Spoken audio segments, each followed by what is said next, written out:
வணக்கம். இது உங்கள் பிளாக்ஸி. திருச்சி எம்எல்ஏ, அந்த ஊரோட பேர் வந்து ஞாபகம் இல்லை. அது வந்து திருச்சியிலேருந்து சென்னைக்கு போகிற அந்த வழியில் இல்லை. அது வந்து பார்த்திங்க அப்படின்னா திருச்சி டு தஞ்சாவூர் போகிற அந்த வழியில் ஒரு சின்ன ஒரு கிராமம். அந்த ஊருக்குள்ளேயே பார்த்திங்க அப்படின்னா பெரிய குப்பை கடங்காக வந்து குமிஞ்சு கிடக்குது. அப்படிங்கிறதான் வந்து அவருக்கு பதவி ஏற்றோன்னே அவருக்கு இப்போ எல்லாருமே வந்து பார்த்திங்க அப்படின்னா அந்த கட்சியில் இருக்கவங்களாம் ஆய்வுக்கு போகிறாங்க. அதில் பாதி இவர் உட்கார்ந்து போயிட்டு இருக்கும்போது இவருக்கு வந்து ஒரு ஐடியா தோணியிருக்கு. குப்பை குப்பை குப்பை மழை போல் குமிஞ்சிருக்குன்னு சொல்கிறாங்களே, மழை போல் அப்படின்னோடனே அவருக்கு டக்குன்னு அங்கே வந்து குவாரி இருக்குல்ல, அது மலை தானே, அந்த மலையை வந்து குடஞ்சி அங்கே பெரிய பிட்டு, அதாவது பள்ளம் இருக்குது, அந்த பள்ளத்தில் இதை கொண்டு போய் நிரப்பிடலாம், மூடிடலாம் அப்படின்னு ஒரு முடிவு பண்ணுறார். நல்ல ஐடியா தானே தோணுது. அதுவும் பார்த்திங்கன்னா மற்றவங்களாம் ஆய்வுக்கு போயிட்டு நோ கமெண்ட்ஸ்ன்னு சொல்லிட்டு வராங்க.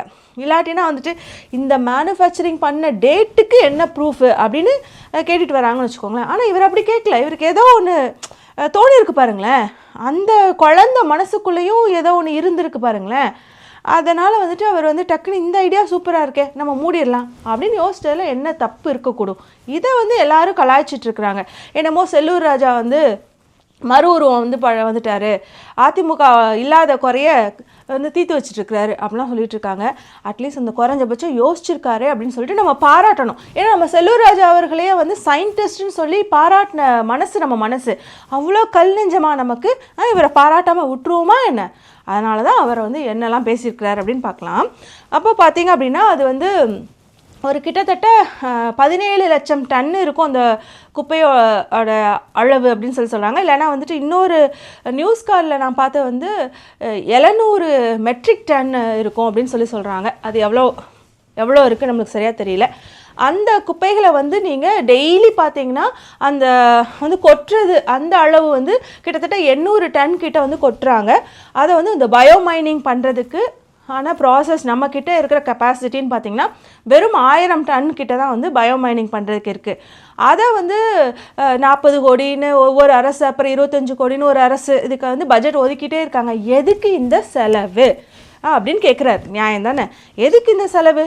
இந்த கொஸ்டின்லாம் கொண்டு போய் விஜய் அவர்கள்ட்ட கேட்க மாட்டாங்க. உங்களுக்கு எதுக்கே வந்து கவர்மெண்ட்டோடைய வரி பணத்தில் ப்ரைவேட்டு ஃப்ளைட்டு அதுவும் ரெண்ட்டுக்கு எடுத்து போயிட்டு ஸ்டாப் பண்ணுறதுக்கு வேறு வந்து கிட்டத்தட்ட 2.5 லட்சமா 1 மணி நேரத்துக்கு அது பார்க்கிங் காசு அப்படிலாம் யாரும் கேட்க மாட்டாங்க.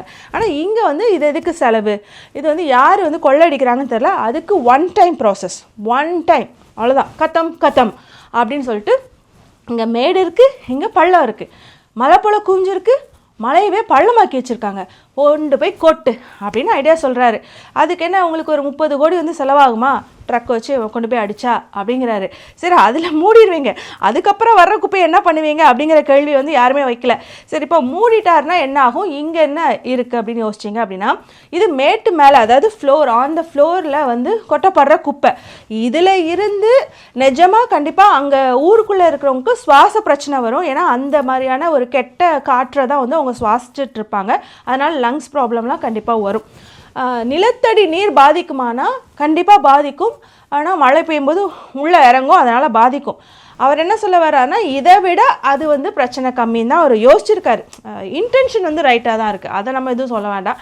என்ன அப்படின்னா இதெல்லாம் வந்து பத்திரிகைக்கு முன்னாடி பேசுகிறதுக்கு முன்பு ஒரு என்விரான்மெண்டல் சயின்ஸ், இந்த பொல்யூஷன் கண்ட்ரோல், அது இதுன்னு சொல்லிட்டு இந்த சாயில் இன்ஜினியரிங், சாயில் சயின்டிஸ்ட்டு அப்படிலாம் நிறைய பேர் இருப்பாங்க.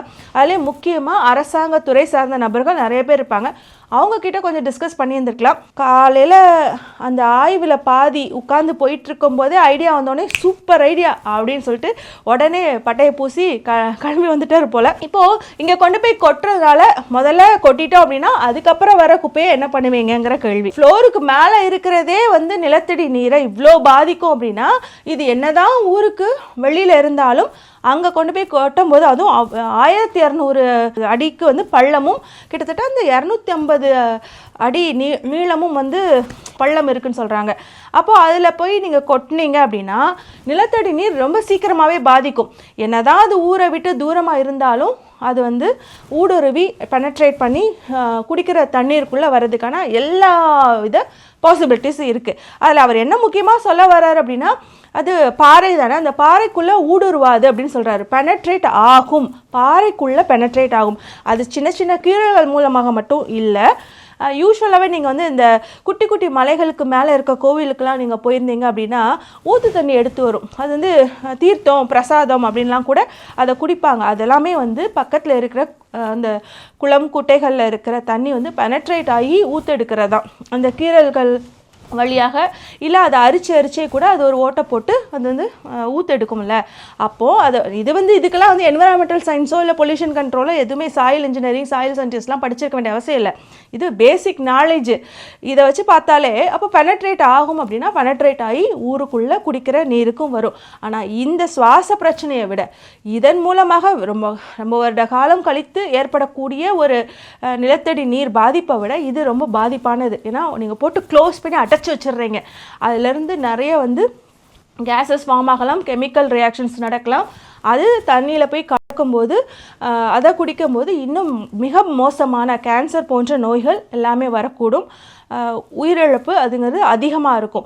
அண்ட் ஒன்ஸ் நீங்கள் போய் போட்டு மூடிட்டீங்க அப்படின்னா அவர் என்ன இன்னொரு விஷயம் சொல்கிறாருன்னா, நல்ல மனசு தான், ஆடு மாடெல்லாம் போய் விழுந்துருது, மனிதர்களே வந்து சில சமயத்தில் விழுகிறதுக்கான வாய்ப்புகள் அதிகமாக இருக்குது, இப்போ மூடிட்டா அப்படின்னு சொல்கிறாரு. இப்போ மூடிட்டீங்க அப்படின்னா எங்கே போட்டு மூடினீங்க எதை போட்டு மூடினீங்கன்னு தெரியாமல் வேற போயிடுச்சு அப்படின்னா நாளைக்கு நீங்கள் 1000 டன் எடுத்து ப்ராசஸ் பண்ணுறீங்களா, பயோமைனிங் பண்ணுறீங்களா, அந்த குப்பையெல்லாம் பண்ணி முடிச்சிட்டிங்கன்னு வச்சுக்கோங்களேன். ஏன்னா கெப்பாசிட்டி ஒரு வேளை அதுக்கான பட்ஜெட்டை அதிகமாக ஒதுக்கி நம்மளுக்கு இதை விட அதிகமான நம்மளுக்கு இன்ஃப்ராஸ்ட்ரக்சர்ஸ்லாம் வந்து ரொம்ப குயிக்காக அதை நம்ம பயோமைனிங் பண்ணிட்டோம் அப்படின்னா அடுத்து இதை பண்ணலாம்னு நம்ம யோசிக்கும் போது எங்கே கொட்டணும்னு கூட நம்மளுக்கு ஞாபகம் இருக்காது, தெரியாது.